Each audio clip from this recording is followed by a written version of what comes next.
solemnly swear that I will support and defend the Constitution of the Philippines, that I will bear true faith and allegiance to the same,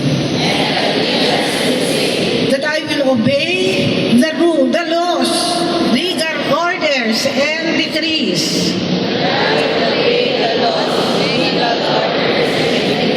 promulgated by the duly constituted authorities of the Republic of the Philippines,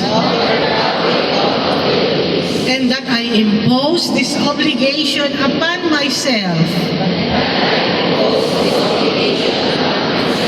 voluntarily without mental reservation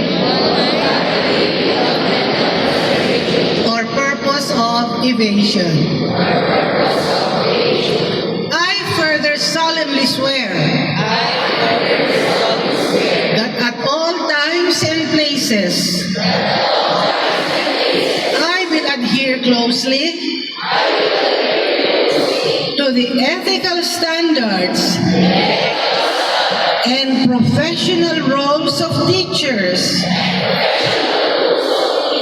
in the Philippines and in the world, and that I will faithfully discharge to the best of my ability the duties and obligations incumbent upon a legally authorized